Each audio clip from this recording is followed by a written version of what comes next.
I'm here in athlete detention camp with Colonel Richard Kemp, who's a former commander of the British forces in Afghanistan. We're here looking how Israelis were treated before 1948, coming into the land of Israel. And why have you came here personally from Britain? Well, as a former soldier, I've come here to commemorate the way in which so many Jewish people trying to get into the land of Israel during the time when Britain controlled that territory, to commemorate the terrible treatment they were given, the suffering they received, and in some cases they died trying to get into Israel. And that all happened as a result of our government's shameful policies in those days, which were influenced by a desire to appease the Arabs, who were determined that the Jews wouldn't be coming into this country, or any more Jews were already here. And I think it's right that we should come and commemorate the suffering of those poor people, and express perhaps the sorrow and the regret of those of us who know the story. And I think there are very few people in England who know the story of what occurred. And actually we're sitting here in a hut in the athlete detention camp, which is shockingly similar to the huts that still are standing on the Auschwitz extermination camp. And when you think about it, some of the people who came here and were put into this detention center had come out of Auschwitz. They'd survived the German Holocaust, had come out of Auschwitz trying to get into the land of Israel, and were thrown into these huts by the British, which is shocking and shameful. It must have been very difficult for them to see all this and just remind them of Auschwitz. I think there are many stories of some of these people who came here, and the treatment they got reminded them, where they got off the trains, out of cattle cars in some cases, lined up, marched from the station to this camp and to other camps, and the whole thing was kind of an echo of what they'd been through in some cases over several years in different camps run by the Nazis. So of course it was horrific, and I'm not suggesting for 1 second that the British soldiers treated the Jews here in the same way as the Nazis did, because they did not treat them like that. There was some harsh treatment, but nothing. We're not talking about the same thing at all. But some of the being behind barbed wire, being in a camp like this, with military guards, with watchtowers, of course, it couldn't help but have a terrible effect on people who just, been freed and had the optimism maybe of freedom, and then had that optimism dashed by being thrown back into the darkness of captivity. And we've just had a ceremony of repentance, saying sorry for what we've done as a British government, and that's been the British Church saying sorry. And how pleased are you that this event took place today? I think it's a very important event, and many people have said how sorry they are for what happened. Of course, I can't speak on behalf of the British Army, I can't speak on behalf of the British people, but I certainly speak on my own behalf, and I'm sure I'm speaking for others who understand the story when I say that I really am sorry for what happened here. And I was in the British Army for 30 years, and some of the people who were causing some of the problems over here were British soldiers. And I would emphasize that British soldiers, the stories I've heard, there's far more stories about how good the British soldiers were to the Jewish detainees. But there are other stories which suggest that they were beaten sometimes and really harshly treated by them. And of course, I don't lay the blame for that at the door of the soldiers, really. I lay the blame for that at the door of successive British governments, which had a policy of stopping Jews coming into the land of Israel, which was their rightful homeland, declared to be so by Balfour back in 1917. So still we're talking about, after the Second World War, 1945, 46, 47, 48, we're still talking about the British government not making good on a promise that had been made to the Jewish people in 1917. And of course they were using the British Army as an instrument of their refusal to follow through on that promise. Do you think it's anti-Semitism that was causing this spirit there to stop the Jews from coming in?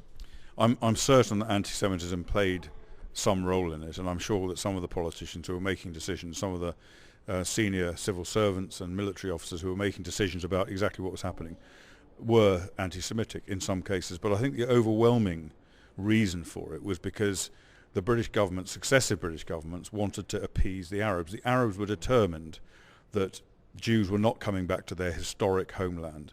There were already a Jewish population here, but they were determined that more would not come.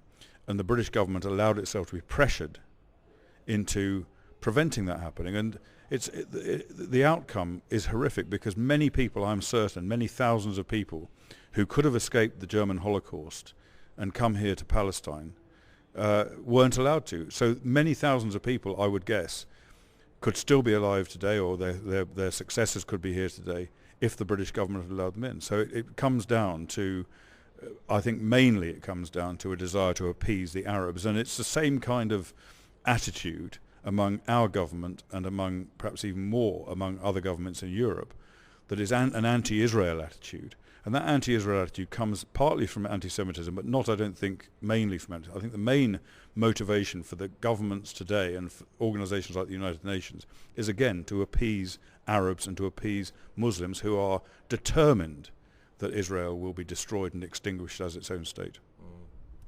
And is it really important to remember how the British treated the prisoners here?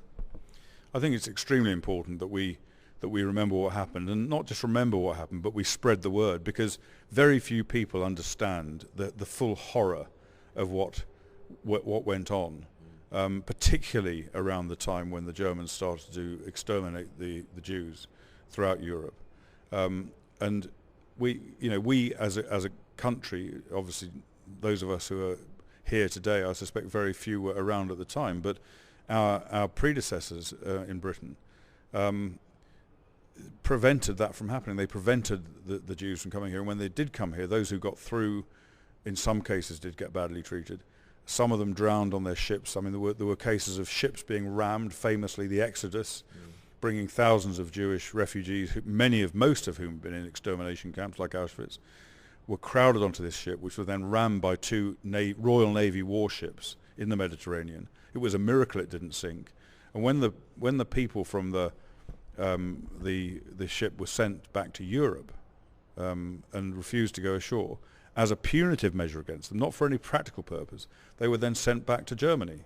They were sent back to the lair of the people that had been destroying them and their families and tormenting them. That's disgraceful. I think it's so important that we commemorate that we acknowledge it, and that we spread the word so that people understand what happened. It's the same with other times when bad things have been done to people. If it's understood, it helps, I think, to prevent those same things happening in the future. Would you like to see a response from the British government?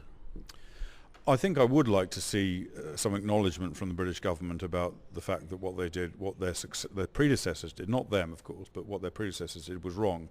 I think it's important, and I think it's even more important that the British government recognise the way in which successive government policies, British government policies since 1917, have deprived the Jews of what I believe is their entitlement here in Israel, and has led, in fact, to the modern day anti-Israel feeling and the attempts that are being made to delegitimise Israel throughout the Western world.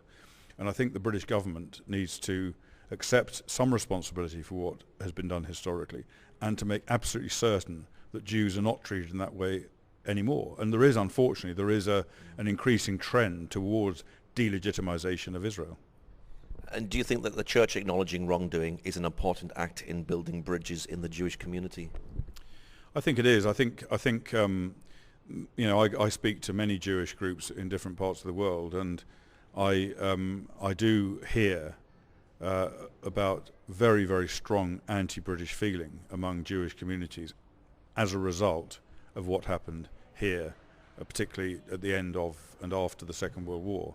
I hear a great deal about that, and I think that anything that church groups can do, and non-church groups can do to make it clear that this is not something that most British people today would support or agree with, and in fact I think are horrified by. I think that's an important message to be got across to the Jews.